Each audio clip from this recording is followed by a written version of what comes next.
여러분 안녕하세요. 코코아빠 아이겠습니다. 토트넘 허스퍼가 카라바오컵 첫 번째 경기였던 2라운드 풀럼과의 맞대결에서 광탈하고 말았습니다. 비록 상대가 만만하게 볼 수 없는 팀이었다고는 하지만 시즌 초반 좋은 분위기를 이어나가고 있던 토트넘이 너무 대회 극초반에 탈락했기 때문에 적잖은 충격과 실망을 안겨준 것이 사실입니다. 그런데 개인적으로 더 실망스러운 것은 경기 결과보다도 경기 내용이 있었습니다. 이 경기에서 역시 상대보다 더 높은 점유율을 가져간 것은 맞지만 개막 이후부터 보여줬던 안정적인 후방 빌드업을 시작으로 상대 공격 진영인 파이널 서드까지 자연스럽게 넘어오는 공격 전개 장면이 잘 나오지 않았기 때문입니다. 물론 이 경기에서는 그간의 주전조가 아닌 로테이션이 대거 가동되었기에 똑같은 경기력을 기대하는 것은 당연히 무리입니다.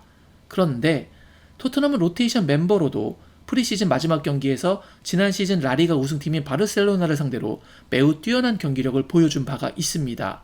게다가 당시 바르셀로나는 완전한 1군 멤버였고 이번에 풀럼은 부분 로테이션을 돌린 상태였으니 경기력에 대한 기대를 걸 수밖에 없었던 것이 어찌 보면 자연스러울 수도 있는 부분입니다. 이건 당시 바르셀로나전과 이번 카라바오컵에 나섰던 토트넘의 선발 라인업입니다. 공격진은 아예 똑같을 정도로 굉장히 많은 부분이 명단에서 일치함에도 불구하고 경기력에서는 큰 차이를 보였습니다. 이런 경기력 차이에는 응당 여러 가지 많은 요인들이 작용했을 것입니다. 그런데 저는 오늘 영상에서 그 다양한 요인들 중 가장 눈에 띄었던 단 한 가지 차이점에 대해 분석해 보려고 합니다. 그것은 바르셀로나전에서는 뛰었었지만 카라바오컵에선 뛰지 않았던 이브 비수마의 미친 영향력에 관한 이야기입니다. 그럼 그 이야기 바로 시작하겠습니다. 여러분은 축구 90분 경기를 뛰는 동안 한 선수가 드리블 돌파를 몇 번이나 성공해야 잘 또는 많이 했다고 생각하십니까? 간혹 어떤 선수가 미친 날이 있으니 그런 것은 제외하고 꾸준하게 드리블 능력을 보여줄 수 있는 평균 횟수에 대해서 이야기해보자면 말이죠.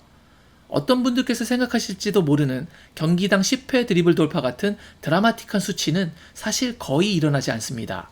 최근 드리블 돌파로 현지뿐만 아니라 국내에서도 눈에 띄고 있는 미토마의 경우 이번 시즌 한 경기당 평균 드리블 성공 횟수는 2.0회입니다. 게다가 성공률은 절반 수준인 55%죠. 에이, 이번 시즌 얼마 안 뛰었으니 그런 거 아니겠냐고요? 지난 시즌 하드캐리 했으니 더 높을 거라고 생각하실 수도 있습니다만 그의 직전 시즌 드리블 성공 횟수는 오히려 이것보다 더 낮은 1.8회 성공에 성공률 52%입니다. 참고로 라리가를 드리블 돌파로 씹어먹었던 이강인 선수의 직전 시즌 기록은 드리블 평균 2.5회에 성공률 75%였습니다. 드리블 성공 횟수들이 생각보다 낮다고 느끼실 수도 있지만 이 수치는 사실 매우 높은 기록입니다. 미토마 외에 다른 좌측 드리블러인 리버풀의 루이스 디아스도 이번 시즌 평균 드리블 성공 횟수는 2.0으로 이 기록은 현재 리버풀 팀 내 최고 기록입니다. 성공률에서는 75%로 미토마보다 훨씬 높은 실력을 보여주고 있네요. 맨유에서 가장 높은 드리블 횟수를 보이고 있는 선수는 공격수인 마커스 래시포드로 그의 기록은 경기당 2.3회에 성공률 54%고 하드캐리했던 지난 시즌은 1.5회 43%로 오히려 떨어집니다. 뉴캐슬 최고 기록 보유자는 현재 앤서니 고든으로 그의 기록은 1.7회 63%, 반대쪽 공격수인 알미로는 성공률이 아예 제로더군요. 아스날에서는 부카요 사카가 드리블을 제일 잘했습니다. 그의 기록은 경기당 2.3회 성공률 64%고 지난 시즌은 1.7회 48%입니다. 첼시에서는 확실히 스털링이 날아다녔습니다. 경기당 드리블 2.7회로 굉장한 기록을 보여주었습니다. 단 성공률은 57%로 드리블 돌파 시도에서 절반 가까이 실패를 하기도 했습니다. 마지막으로 맨시티를 볼까요? 맨시티 최고 드리블 돌파 선수는 필 포든으로 그 횟수와 성공률은 각각 1.7회 71%입니다. 그러니까 우리가 경기를 보면서 드리블로 상대를 잘 제친다고 느끼는 선수들의 평균 드리블 성공 횟수가 대략 1.5에서 2.5 정도로 나타나고 있습니다. 그러니까 이 기록에서 2를 넘어선다는 값은 굉장히 높은 수치라는 것을 인지할 필요가 있습니다. 그리고 그것은 한 시즌 전체를 보던 아니면 시즌 초반 3경기를 보던 간에 비슷하게 나오는 것이죠. 그리고 더 나아가 이 수치는 매 시즌을 살펴봐도 거의 비슷하게 형성되고 있는 값이니 매우 명확한 기준선이기도 합니다. 그런데 드리블을 공격의 주 옵션으로 선택하는 톱 클래스의 측면 공격수들이 이 정도 횟수다 보니 다른 나머지 포지션을 소화하는 선수들은 당연히 이 수치보다 더 낮습니다.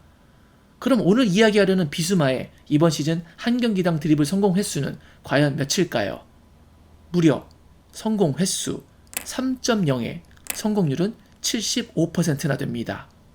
3.0 실로 엄청난 드리블 성공률입니다. 혼자서 간의 수공업 조사로 영상을 만들다 보니 20개 팀의 모든 선수를 다 체크할 수는 없었고 그 대신 지난 시즌 톱6의 모든 주전 미드필더들과 공격수들의 기록은 전수조사했습니다. 그 어떤 선수도 3이라는 수의 영역을 넘어선 이는 없었습니다. 게다가 거기에 미드필더라는 포지션까지 옵션에 넣으면 3은커녕 2.0을 넘긴 선수조차 리버풀의 소보슬러이 딱 한 명이 유일했습니다. 나머지 모든 미드필더들의 수치는 다 1점대였죠. 그러니까 비수마의 이 수치는 프리미어리그 전체 선수들 중에서도 현재까지는 넘사벽으로 볼 수 있고 그렇다 보니 동일 포지션에서는 거의 넘사벽 레벨입니다. 지난 시즌 파리 생제르맹에서 팀 내 드리블 돌파를 가장 많이 성공했던 리오넬 메시의 성공 횟수가 3.2니 비수마의 3.0은 그 수치로도 놀랍고 포지션을 감안하면 더더욱 놀랍습니다. 수많은 기록들을 뒤져봐도 2.5 이상의 기록을 보유한 특급 드리블러는 전부 측면 공격수들이었습니다. 미드필더는 사방으로 상대에게 둘러싸이기 때문에 드리블을 치고 나갈 공간이 부족하고 측면 공격수들처럼 한쪽을 터치라인으로부터 보호받지도 못합니다. 드리블이 어려운 것이 당연하죠. 그런데 비수마는 이번 시즌 믿기지 않을 정도의 드리블 능력을 보여주고 있고 이것이 토트넘 빌드업에 굉장히 큰 키를 쥐고 있습니다. 이것은 비수마가 로테이션 멤버들과 함께 출전했던 바르셀로나전 장면입니다. 보시는 것처럼 토트넘은 4백 체제에서 빌드업 시 우선 좌우 센터백들이 넓게 벌려 서고 콘테와는 다르게 측면 수비수가 넓게 벌리는 것이 아니라 이렇게 안쪽으로 들어옵니다. 그리고 넓게 벌린 두 센터백 사이에 비수마 같은 수비형 미들이 공을 받아주러 내려오죠. 비수마는 빌드업에 관여하며 수비를 끌어주고 상황에 따라서는 보시는 것처럼 이렇게 측면으로 이동하기도 합니다. 이러자 바르셀로나 선수들이 4명에서 5명 모여들기 시작합니다. 이렇게 쏠림 현상이 발생하면 반대쪽에는 당연히 이처럼 넓은 공간이 생기게 되겠죠. 이때 비수마는 압박을 하러 왔던 페드리와 하피냐를 제쳐내고 로세소가 넓은 공간으로 볼을 전개시킬 수 있도록 이 결을 따라서 패스를 해줍니다. 이러니 로세소는 편하게 공미로서의 역할을 수행하며 공격 진영으로 볼을 운반할 수 있게 됩니다. 이번에는 반대쪽입니다. 비수마가 우측에서 빌드업을 하기 위해 공을 받자 페드리, 가비, 레반도프스키까지 몰려듭니다. 비수마는 압박을 들어오는 이 선수를 벗어나 포스테코글루 전술의 핵심 중 하나인 중앙으로 들어온 풀백 레길론에게 패스합니다. 그러자 이 공은 비수마의 반대쪽인 좌측으로 이동해 기다리고 있던 로세소에게 연결되며 넓은 공간으로 인해 시야 확보와 편안한 드리블 전진까지 용이하게 만드는 빌드업이 전개되었습니다. 때로는 변칙적으로 로세소가 내려와 빌드업을 시작하고 대신 그 자리에 비수마가 위치해 상대에게 혼선을 주기도 합니다. 특히 지금 보시는 것처럼 너무 좁은 밀집 지역에 우리 팀과 상대팀이 모두 모여있을 경우 패스 미스 또는 받는 사람의 터치나 드리블 미스로 상대에게 소유권을 넘겨줄 수 있기 때문에 비수마는 드리블로 이 지역을 벗어납니다. 측면으로 이동해 거의 대부분의 바르셀로나 선수들을 좌측으로 끌어놓고 공을 뺏으려는 하피냐를 드리블로 제치고 나와 반대편에 엄청난 공간을 사용할 수 있는 다이어에게로 패스를 넘겨줍니다. 맨시티나 아스날보다 다소 부족할 수 있는 토트넘의 패스 연계로의 탈압박 부분을 이와 같은 비수마의 드리블 탈압박 능력으로 크게 보완해주고 있습니다. 이것이 토트넘이 로테이션 자원을 돌렸을 때라도 비수마가 있고 없고로 인한 경기 운영 능력의 차이, 더 나아가 공미 로세소의 경기력 차이에도 큰 영향을 미친 부분입니다. 카라바오컵의 비수마 자리에 나섰던 호이비에르는 이 경기에서 드리블 돌파 단 1회 성공으로 이 부분을 채워주지는 못했습니다. 그렇다고 호이비에르의 돌파 능력이 떨어졌다고는 볼 수 없습니다. 단지 비수마의 돌파 능력이 뛰어난 것이니까요. 빅6 팀의 이번 시즌 미들진 기록을 비교해볼까요? 맨시티의 로드리는 경기당 드리블 1.7, 코바치치는 1.3, 아스날의 경우 라이스와 하베르츠는 아예 제로, 웨데고르는 1.0, 뉴캐슬의 경우 기말량이스는 1.0, 토날리는 0.7, 조엘링턴 0.3, 맨유의 경우 카세미로 0.3, 에릭센과 마운트는 아예 제로, 브루노 페르난데스 0.7, 리버풀의 경우 메갈리스터 1.3, 소보슬러이 2.0, 학포 1.3, 첼시의 경우 엔소 1.0, 갤러거 1.0, 카이세도 0.5입니다. 이처럼 비수마는 미들진 전체를 넘어 리그에서 최상급 드리블 능력으로 압박을 뚫고 나오는 것도 훌륭하지만 패스를 통해 볼을 전개시키는 능력도 굉장한 수준급입니다. 비수마의 패스 성공률은 현재 90%로 매우 높고 상대 진영에서의 패스 성공률도 89%로 상당히 훌륭합니다. 이것은 비수마가 라인을 올려 공격 지원에 가담할 때 역시 큰 도움이 되고 있음을 시사합니다. 반면 호이비에르는 지난 경기에서 상대 진영 패스 성공률 68%로 패스 미스가 꽤 많아 전체 성공률도 80%까지 떨어졌습니다. 비수마는 단지 드리블과 패스 같은 빌드업에서만 강세를 보이는 것이 아닙니다. 그의 경기당 가로채기 횟수는 무려 2.7회로 빅6 미들 진주 코너 갤러거와 동률 전체 1위입니다. 2위가 1.7회 메갈리스터로 많은 차이가 나고 심지어 3위 데클란 라이스 1.3회의 2배가 넘는 거의 사기에 가까운 기록이죠. 현존하는 최고의 수미 중 하나인 로드리도 가로채기는 경기당 0.3회에 불과합니다. 물론 선수들마다 플레이 스타일이 다르기 때문에 이런 차이가 발생하는 이유도 있습니다. 그런데 재미있는 것은 이게 다가 아니라는 겁니다.